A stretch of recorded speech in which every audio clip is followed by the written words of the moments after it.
Hola, ¿cómo estás? Yo soy Vir y te doy la bienvenida a mi podcast llamado Diario No Íntimo, un espacio donde comparto cómo estoy resignificando mi historia para sentirme bien conmigo misma y con la vida.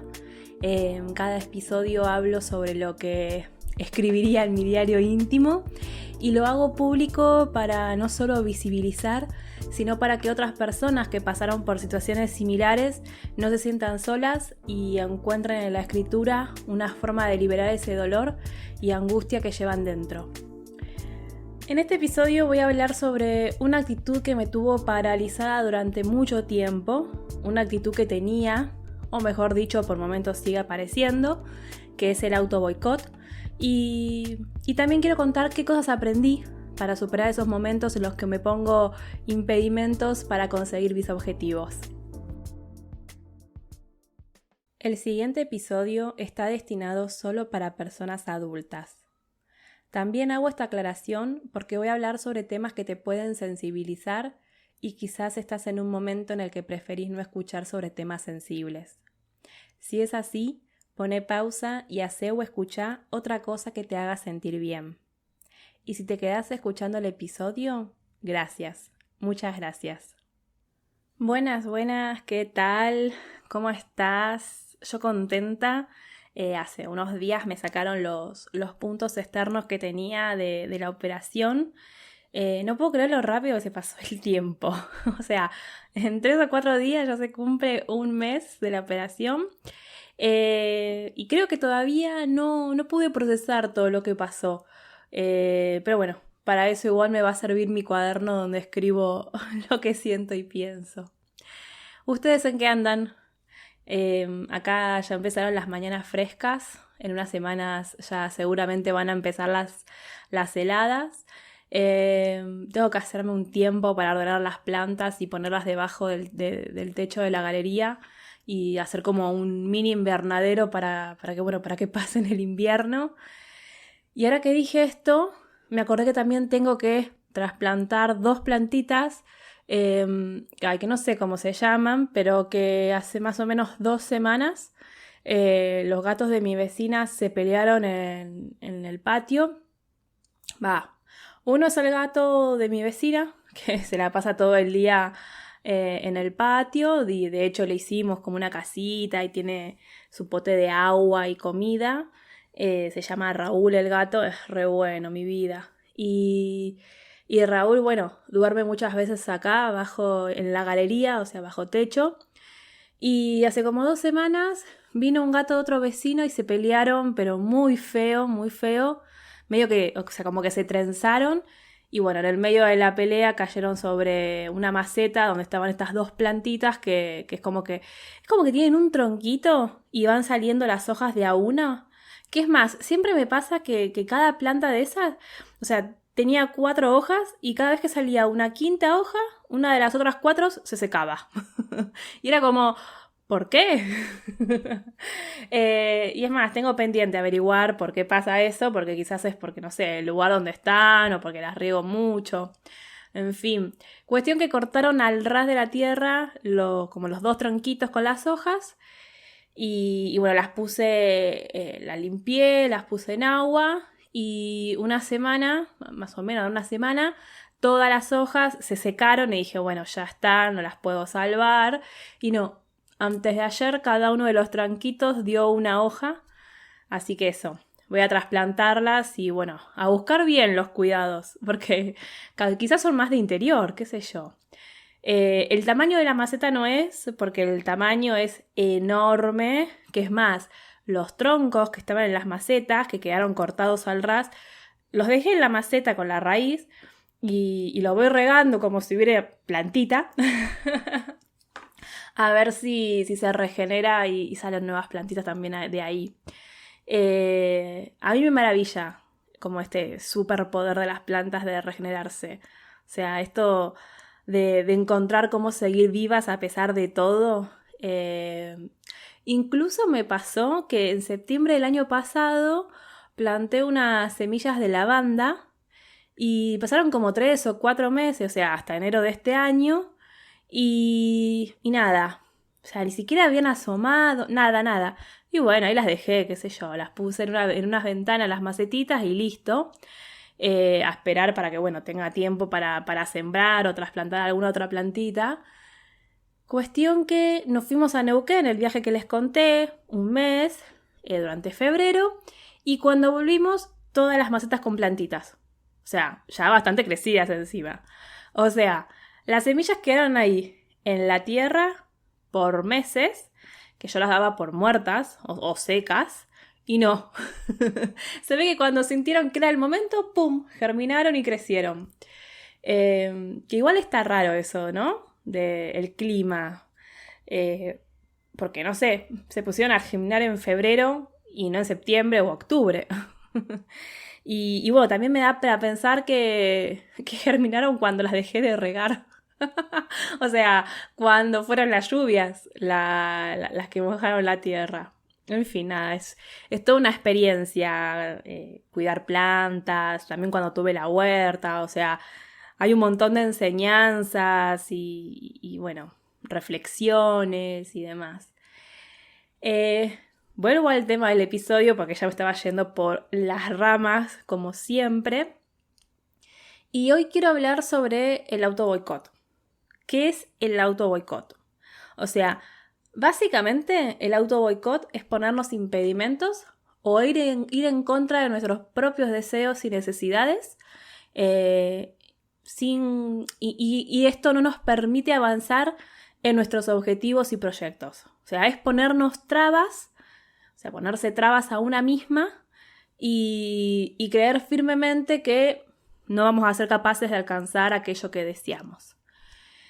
Es algo complejo porque involucra diferentes cosas que hacen que termines autoboicoteándote. O sea, a mí me ayudó mucho a conocer de qué se trataba el autoboicot, de dónde viene, por qué para algunas cosas no me autoboicoteo y para otras sí.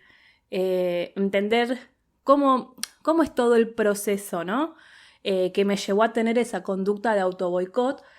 Que bueno, eso también me sirvió para hacer como el camino inverso. O sea, que en verdad no sería el camino inverso de volver sobre mis pasos, ni tampoco es que es inverso. O sea, es una forma de decir. Ya me estaba trabando sola.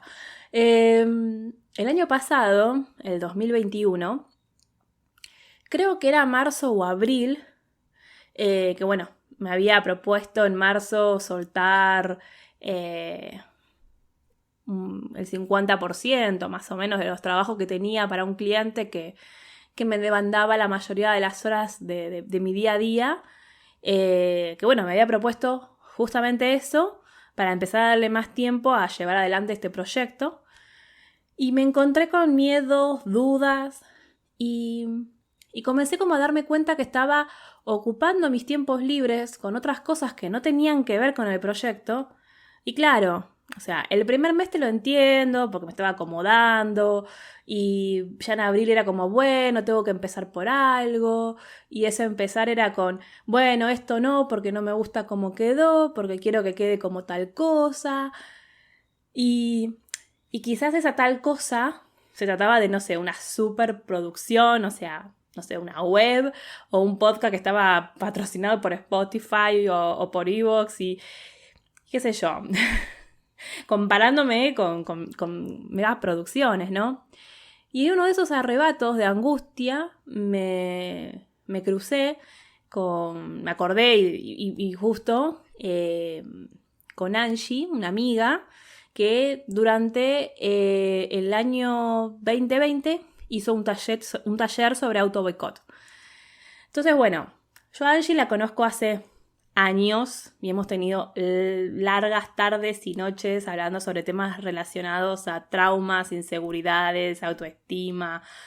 Entonces, cuando me acordé que ella había sacado ese taller fue como, bueno, Angie tiene la receta, así que le voy a preguntar. Y justo le escribí cuando ella estaba con la preventa de su primer libro y tenía como algunos problemas con su WordPress, con su blog. Y me dijo para que la ayude. me dijo, me quería pagar y bueno, yo no, que porque es mi amiga, qué sé yo, en fin. Terminamos arreglando que yo le solucionaba los problemas técnicos y le armaba la landing page para la preventa de su libro a cambio de el acceso a su taller de autoboicot que justo lo iba a dar a mitad de mayo. Porque yo como que yo ya había descubierto que lo que me estaba pasando era autoboicotearme para no empezar con mi proyecto, por más que sea algo que necesitaba hacer por estar relacionado con esto de que siento que le da sentido a mi vida. O sea, para mí empezar con este proyecto era como algo muy importante para mi bienestar emocional. Y bueno, al mismo tiempo hablé con mi psicóloga sobre el tema y fuimos trabajando sobre varios aspectos. Lo primero fue trabajar la autoexigencia. Fue poner como en contexto mi situación de ese momento para poder tener una visión compasiva. Porque yo acababa de tomar una decisión muy importante y esperada por mí, pero que al mismo tiempo, o sea, esa decisión se había llevado puesto toda la planificación que había pensado para el 2021. Porque yo iba a dejar a ese cliente de a poco durante todo el 2021. Ya les digo, o sea, me había hecho como etapas por trimestres, qué tipos de trabajos y tareas dejaba, qué sé yo. Y al final comencé febrero diciendo que bueno, que para marzo dejaba el 60-70% de todo y lo peor o lo mejor, depende cómo quieras verlo, yo no tenía un plan B. Que ahora que lo pienso es como, dale, Vir, o sea, después del 2020 y la pandemia todavía seguís planificando sin plan B. Y bueno, sí, en parte sí, qué sé yo. Y para mí la estabilidad es muy importante. O sea, la estabilidad emocional, digo. Porque soy muy sensible a cualquier cambio que me pueda producir angustia o ansiedad. Y ahí, ¡pum! O sea, me voy directo al extremo que siempre digo, el de la desesperanza, creer que nada tiene sentido y que todo es una mierda y que no vale la pena. Entonces, lo primero fue como bajar la autoexigencia y ver mi situación con una mirada compasiva de que las cosas se dieron como se dieron y que lo importante es que yo estaba bien. Que sí, por ejemplo, no sé, el 10 de marzo dejé el 60-70% de mis trabajos. Era muy exigente pensar que el 11 de marzo iba a estar al 100% con mi proyecto. Y también, ya sea el 21 de marzo o el 31, o sea, había pasado un huracán por mi vida y antes de ponerme a construir algo, o sea, era como que tenía que ordenar todo lo que había volado por todos lados, ¿no? Y bueno, para trabajar la autoexigencia fue clave la escritura, porque la autoexigencia, en mi caso, viene de las frases que bueno, me digo a mí misma a través de mi voz interna, ¿sí? Lo que hablé en los episodios anteriores. Entonces me acuerdo que esos días me la pasé escribiéndole a mi voz interna, o sea, escribiendo a mí misma, en verdad, de cómo quería que me trate, de qué necesitaba, de qué frases o creencias me hacían mal, que me las repita una y otra vez. Y así a poco fui escribiendo sobre qué cosas podía empezar a hacer para darle vida al proyecto. Y en esto del autoboicot juega un papel muy importante el tema de los pensamientos, sobre todo los pensamientos negativos, como el no voy a poder o no va a salir bien, y creencias, no sé, del tipo, para poder hacer un podcast, primero tengo que hacer estos 15 cursos y talleres para reforzar los conocimientos que tengo. Y lo otro que entendí fue el motivo por el cual nuestro cerebro, o sea, nuestra mente, se porta de esa manera. Y es porque el cerebro tiene como una función principal, o sea, entre tantas otras funciones principales, pero una de esas es evitarnos malestar y protegernos de situaciones que nos provoquen malestar. Y la otra función es buscar aquellas cosas que nos provoquen placer. El tema es que cuando tenés, por ejemplo, pensamientos negativos que te hacen sentir angustia o ansiedad, el cerebro le da mucha importancia a esos pensamientos negativos, o sea, en el sentido de que va a querer que no aparezcan, pero al mismo tiempo es imposible evitar que aparezcan pensamientos negativos. Entonces, ¿qué hace el cerebro? Te mantiene alejada de aquellas cosas, de aquellas situaciones que identificó que hacen aparecer esos pensamientos negativos y ese malestar emocional. O sea, si te lo pones a pensar de una forma consciente, como abstrayéndote de que es algo que te pasa a vos, y claro, te dan una gana de abrazar al señor cerebro y agradecerle por querer protegerte. Pero el tema es que cuando el señor cerebro toma decisiones basándose en desequilibrios cognitivos, creo que es el término que se usa en psicología, ahí es cuando empieza el problema. Y entonces esto que les contaba recién, o sea, el cerebro ya identifica como sufrimiento cualquier cambio o incomodidad. Y seamos realistas. La vida es un cambio constante y los cambios traen incomodidad por más de que sean buscados y deseados. Pero bueno, el trabajo del señor cerebro, que como digo, es la búsqueda de bienestar y de evitar malestar, termina provocando actitudes autoboicoteadoras que impiden que logremos nuestros proyectos, o sea, nuestras metas, nuestros deseos. Porque aparte, el placer que busca el señor cerebro es un placer rápido, que nos haga sentir placer lo más rápido posible. Por eso, por ejemplo, yo detecté que frente a la frustración y malestar que sentía por mi propia autoexigencia, mi cerebro me generaba unas enormes y urgentes ganas de comer harinas y dulces. Y esto lo podemos llevar a cualquier cosa que nos cause placer o que funcione como una recompensa. Que por ejemplo, es lo que sucede con las redes sociales, que paréntesis, ¿vieron el documental de Netflix sobre el dilema de las redes sociales? Si no lo vieron, se los recomiendo porque son entrevistas a personas que trabajaron en los comienzos de Google, Facebook, Microsoft, entre otras empresas y que se arrepienten porque ven el mal que hicieron todas esas aplicaciones para nuestra salud mental y cómo prácticamente nos convierten en robots que solo nos pasamos la vida viendo a través de una pantalla por más de que nos haga mal lo que vemos. Porque también habla de esa temática. No me acuerdo si es ese documental u otro ahora. Voy a fijarme si no es otro y voy a dejar la información en la página de este episodio. Pero bueno, muestra cómo afecta la autoestima de los y las adolescentes, porque aparte lo que teóricamente nació como herramientas para mejorar nuestra vida terminan siendo utilizadas como con el único fin de manipular e influenciar a las personas.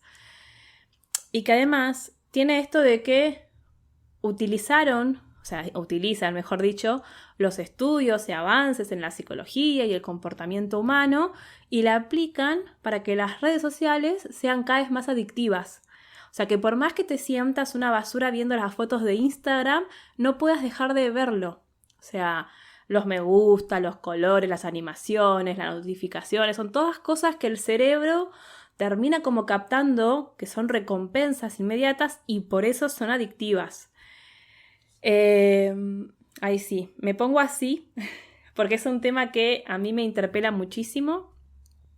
Porque de hecho cuando empecé a ver estos efectos en las personas hace unos años, cuando todavía no se hablaba de esto, yo lo veía porque para mí las redes sociales eran mi trabajo. O sea, cuando salió Instagram, yo me abrí un Instagram para usarla de forma comercial, por así decirlo. O sea, porque abrí un Instagram para el blog de viajes, seguir compartiendo fotos y demás, pero con un fin más allá de el disfrute de compartir el viaje, sino también para que, por ejemplo, no sé, empresas de excursiones nos inviten, también hoteles. Y me acuerdo más o menos 2014, 2015, que fue cuando empecé a profesionalizarme, cuando todavía ni se hablaba de community manager, o sea, se conocía el término y se hacían los cursos para eso, pero era una palabra conocida entre las personas que trabajábamos en comunicación en medios digitales y redes sociales. Y bueno, ya desde ahí para mí entrar a Facebook, a Instagram, era para trabajar.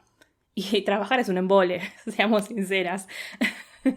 Entonces yo en mis ratos libres, o sea, los ratos de ocio, lo que menos quería era entrar a una red social. O sea, de hecho, por culpa de esto de trabajar en redes sociales de empresas, dejé de lado las redes sociales del blog de viajes y me costaba como arrancar con las redes sociales de este proyecto, porque como digo, o sea, en mis tiempos libres lo que menos quería era meterme a Instagram, que es algo que igual me sigue pasando ahora. Pero bueno, todo esto para decir que por lo menos agradezco que mi cerebro no asocia algo placentero el hecho de entrar a Instagram o a TikTok y pasarme 3 horas viendo contenido así que se me pase sin darme cuenta. O bueno, por lo menos no esa época en la que trabajaba, no sé, con 10 cuentas diferentes de clientes y empresas. Que bueno, que en parte cuando empecé a leer sobre esto de las redes sociales y al mismo tiempo me acuerdo que fue principio del 2019 creo, más o menos, que había terminado de hacer como un mega curso sobre copywriting y escritura persuasiva o publicitaria y me empecé a sentir como sucia. Empecé a sentir que estaba como siendo parte de algo que no me gusta y que no va de la mano con mis valores. O sea, eso de estar investigando cuáles son los puntos de dolor de las personas, del público objetivo de un cliente, para justamente darle de lleno a esos puntos de dolor y manipular e influir en las personas para, no sé, que compren o consuman determinadas cosas que capaz ni necesitan. Y cuando empecé a dar cuenta de eso fue como, no me gusta esto. Porque empecé a sentir que a medida que descubría esos puntos de dolor de las personas, más que meter como el dedo en la llaga, me nacía como esa cosa de, si tuviera a la persona enfrente, abrazarla y curar esos puntos de dolor.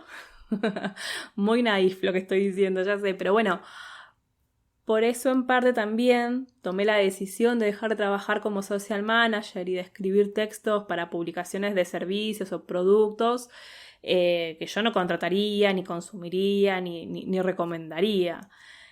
Pero bueno, volviendo al tema del episodio, porque me volví a ir por las ramas, pero de las recontra ramas esta vez, estaba hablando de, ahí está, el cerebro. El señor cerebro saboteador, que tiene una tarea muy importante entonces, que es evitarnos el malestar y buscar la satisfacción a corto plazo. Y esto es dejando de lado la parte racional, ¿no? Por eso para mí fue muy importante trabajar con mi psicóloga justamente en racionalizar el proceso del autoboicot, como dejarlo expuesto y en evidencia. Porque me ayudó a no ser exigente y cruel conmigo misma, de decir, ¿ves cómo te manipulan y no te das cuenta? Eso es porque no servís para nada. Entonces, en vez de decirme eso, ser compasiva y decir, bueno, ahora entiendo todo y entiendo también que, bueno, este proceso de desarmar el cerebro saboteador va a llevar tiempo, esfuerzo. Dato nerd que aprendí y que amo, porque si hay algo que me da años de vida es aprender datos nerd, o sea, totalmente randoms aparte. O sea, todo lo que sea conocimiento y aprender, eso es lo que me da placer inmediato. Bueno, la cosa es así. En el cerebro tenemos, por un lado, el sistema límbico, que está guiado por nuestros impulsos, y es la parte que nos lleva a tomar decisiones impulsivas y bueno, esto de pensar en el corto plazo, que también se encarga de regular las emociones. Fue Paul MacLean, que es el que presentó este estudio en la década de los 60, que observó que todo en el sistema límbico es agradable o desagradable. Es decir, el cerebro que busca que sobrevivamos, es como su tarea principal, se rige en evitar el dolor, o sea, lo desagradable, y buscar una forma recurrente de placer que es lo agradable. Eso por un lado. Y por otro lado está nuestra parte racional, que es la que está ubicada en nuestra corteza prefrontal, lo que también se conoce como neocórtex, que es la que gestiona nuestros pensamientos lógicos, la que resuelve problemas, analiza lo que es mejor para nosotras y hace todas las actividades que nos caracterizan como seres humanos, o sea, el lenguaje, el pensamiento avanzado, el razonamiento, en fin. Está entonces. El funcionamiento correcto es cuando nuestra parte racional, o sea, la prefrontal, guía y controla a nuestra parte impulsiva, que es la límbica. Y ambas están como en un equilibrio, ¿no? Que es lo que se llama tener autocontrol. ¿Y qué es el autocontrol? Y con esto termino la parte nerd, ¿eh? Pero es importante también saberlo. El autocontrol es la habilidad que nos permite regular las emociones, pensamientos, comportamientos y deseos que tenemos ante los impulsos. Y claro, ¿por qué es importante el autocontrol? Porque es necesaria esta habilidad para cumplir metas y alcanzar ciertos objetivos. Entonces, cuando no tenemos autocontrol y cuando la parte límbica de nuestro cerebro domina nuestra vida, termina pasando que procrastinamos y tomamos decisiones basadas en los impulsos de gratificación y recompensa inmediata y evitamos la incomodidad de lo que tenemos que hacer. Y además, como si todo esto no fuera suficiente, aparece el tema emocional y la relación del autoboicot con los miedos, ¿no? Miedo al cambio, miedo al fracaso, miedo al éxito, que también existe. Y este fue como el más difícil al que me enfrenté, porque este tipo de autoboicot es un combo entre los pensamientos negativos, intrusivos, catastróficos, la baja autoestima, los miedos sobreprotectores, que bueno, todo junto hacen un gran equipo que termina teniendo como objetivo protegernos y evitarnos malestar. Entonces, cumple la función de bloquearnos e impedir que hagamos aquello que queremos con tal de no correr ningún riesgo y a pesar de no avanzar en nuestros proyectos. Entonces entendí que para dejar de autoboicotearme, lo primero que tenía que hacer era trabajar en mi autoestima, en el tema de los pensamientos negativos y sobre los miedos. O sea, en mi caso, el mayor miedo es el miedo a equivocarme o que me salga mal, porque gracias, irónicamente digo gracias, a mis experiencias vividas en la niñez y adolescencia, para mí equivocarme era sinónimo de castigo con un golpe, un insulto, una penitencia. Y que ahí también juega un rol importante el tema del perfeccionismo. Que bueno, también tiene que ver con mi niñez y adolescencia. Porque si yo no me sacaba un 9 o un 10, mi padre me pegaba y me castigaba. De hecho, es muy gracioso, ponele, ver mis boletines semanales. Y cuando había un 8 o menos, firmaba a mi madre, y cuando había 9 y 10, firmaba a mi padre, hasta que una vez se dio cuenta y bueno, ese día fue horrible. Entonces, el miedo a equivocarme, que es algo con lo que todavía convivo, pero no es tanto que quiero ser perfecta, porque de hecho no creo en eso de la perfección, todo perfecto y demás. O sea, yo no es que quiero que todo sea perfecto por perfeccionista, o no busco que todo sea perfecto por perfeccionista, sino por miedo a equivocarme, a que salga mal, a que haya un error, porque tengo muy en carne viva esa herida de los golpes e insultos de mi padre. Entonces, lo que me costó empezar a bajar la autoexigencia de la imperfección fue un gran trabajo. Y que acá hay una anécdota graciosa de cuando hablaba con Angie sobre esto, de que, por ejemplo, no me animaba a hacer el podcast Porque me acuerdo que me pasé 10 días escuchando diferentes musiquitas así, música para cuando empieza el podcast. Y claro, cada vez como que tardaba más en empezar a grabar el primer episodio porque tenía que encontrar la música perfecta.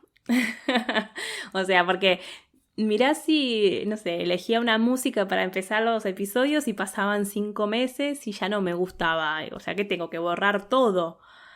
O peor, mantener la misma música. O también, por ejemplo, no sé, la paleta de los colores que elijo para el proyecto. En fin, o sea, 1000 motivos para no empezar. Entonces Angie me dijo algo que me hizo reír mucho. Porque bueno, para cualquier persona puede que sea como, no sé, hasta un insulto. Pero para mí fue como esa cachetada que necesitaba. O sea, como cuando Homero lo cachetea a Flanders cuando están en la balsa perdidos. Bueno, porque ella me dijo algo así, era, ay, boluda, o sea, ¿qué te preocupás de eso ahora que no te conoce ni te sigue nadie? No pasa nada si te equivocás, nada se va a dar cuenta, o solo 10 personas. O sea, preocupate de eso cuando tengas 1 millón de seguidores. Que igual hasta Coca-Cola cambió su logo siendo Coca-Cola. Algo así, o sea, me acuerdo y me río. Ay, Angie, te amo. Porque esa sinceridad salvaje. Porque aparte, por un lado, como decía, como que me estaba dando como ese aval de que me puedo equivocar. Y por otro lado, eso de que piense que algún día voy a tener 1 millón de seguidores. Entonces, bueno, fue como dije, wow, tiene razón. Entonces me lancé.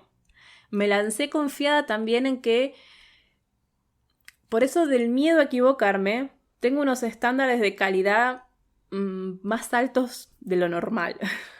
Y eso lo aprendí al mismo tiempo que me lanzaba a hacer el podcast. O sea, de hecho, creo que lo digo en el primer episodio, pero ese audio fue el audio de prueba. O sea, no había ni guión, no había nada. Yo estaba ahí, el teléfono, me había bajado una aplicación como para ecualizar un poco, pero que tampoco tenía mucha idea. Creo que, no sé, fue automática la ecualización. Y estaba con el micrófono de los auriculares, que un auricular no funciona, no sé. Me puse a grabar y a hablar, a ver, y hablé como 30 minutos. Y yo estaba haciendo la prueba para ver si, a ver, si el micrófono del auricular se escuchaba más o menos bien. Y 2, quería ver si yo tenía algo de qué hablar. Y me acuerdo que lo escuché y dije, pará, esto es un episodio directamente. Y después grabé el segundo, el tercero, y bueno, así hasta llegar a este, que es el número 41. No lo puedo creer, y en 2 meses ya se cumplen 1 año de estar grabándote podcast. Impensado. Pero a ver si puedo hacer como un resumen contando cómo estoy haciendo para no caer en las garras del autoboicot. Que igual es de temas que ya fui hablando en otros episodios y que seguramente voy a seguir hablando en otros episodios. Porque es un proceso y voy aprendiendo cosas y como les digo, el proceso no es una ruta lineal o algo tipo una escalera que va para arriba. Es más que nada para mí, yo lo siento como una montaña rusa. Pero entonces, cosas que me ayudaron para no auto boicotearme o para ponerle un freno al auto boicot. Una de las cosas importantes es tener bien claro por qué quiero llevar adelante este proyecto. O sea, descubrir que hacer esto le da sentido a mi vida es una gran brújula. Después fue, con el tiempo, armando una rutina y adoptando hábitos que me permitan llevar adelante el proyecto, por más que, al día de hoy no tiene el 100% de mi tiempo. Es que, de hecho, justamente necesitaba incluir el proyecto dentro de mi rutina y para eso fui haciendo pequeños cambios. Que justamente se hacen pequeños cambios para que el cerebro no lo detecte como una incomodidad y ahí aparezca el autoboicot. Otra cosa que hice fue empezar a darle más protagonismo y voz a mi lado racional al mismo tiempo que trabajaba con los pensamientos negativos. Es decir, si aparecía un pensamiento negativo con algún miedo, hacía una pausa y me tomaba el tiempo de reflexionar, escribir sobre el miedo y al mismo tiempo contestándome pero de forma racional. No sé, por ejemplo, también hice hice cambios como dejar de seguir cuentas en redes sociales que me provocaban malestar emocional y empecé a seguir más cuentas que me hagan sentir bien y que me conecten con lo que quiero hacer. Y por supuesto, en todo esto no podía faltar el paso de reeducar mi voz interna para que no solo me trate de forma compasiva, sino para que además me aliente. Hay una frase que no me acuerdo si está en el taller de Angie o si me la dijo mi psicóloga o si la vi por ahí, y es: piensa cada día en hacer algo que te acerque al lugar en el que quieres estar el día de mañana. Y el ejercicio de este episodio me costó pensarlo, pero porque involucra tantas cosas y al mismo tiempo también cada persona tiene su forma de autoboicotearse. Y dije, voy a compartir uno de los ejercicios que hice yo. Entonces, lo que propongo es que hagas una lista de todas esas cosas que querés hacer y que siempre postergás o procrastinás. Y al lado escribí cuál es la acción, qué es lo que te da placer inmediato y que siempre preferís hacer antes de ponerte a hacer alguna de las tareas, de las actividades de la primera lista. Puede ser, no sé, quiero aprender inglés, pero como tengo miedo de que se burlen porque no sé pronunciar o tengo miedo a no poder aprender al ritmo del resto, cada vez que estoy por inscribirme termino viendo una serie en Netflix o comprando, no sé, medio kilo de helado. Y ahora, hacé de cuenta que viene alguien que conoces y a quien querés, y te cuenta que quiere aprender inglés, pero no lo hace porque tiene miedo a no saber pronunciar o no aprender rápido como el resto de las personas. ¿Qué le dirías? ¿Qué te parece lo que está diciendo? ¿Tiene sentido? ¿Le dirías que tiene razón y que entonces no aprenda inglés? O sea, intenta racionalizar lo más que puedas para ser consciente del mecanismo en el que estás como atrapada para empezar a dejar de estarlo. Y como siempre digo, lo ideal en estos casos es hacerlo acompañada por una psicóloga o un psicólogo, porque el autoboicot tiene muchas aristas y es como un gran laberinto por momentos. Y por hoy dejamos acá. Se hizo súper largo el episodio, ¿no? Si llegaste hasta acá, sos una genia o un genio y te súper agradezco porque en serio me hace muy bien hacer este podcast, así que gracias por estar del otro lado y acompañarme. Este próximo viernes o sábado envío la carta de abril, así que si todavía no te suscribiste al newsletter, hacelo desde el link que está en la descripción del episodio.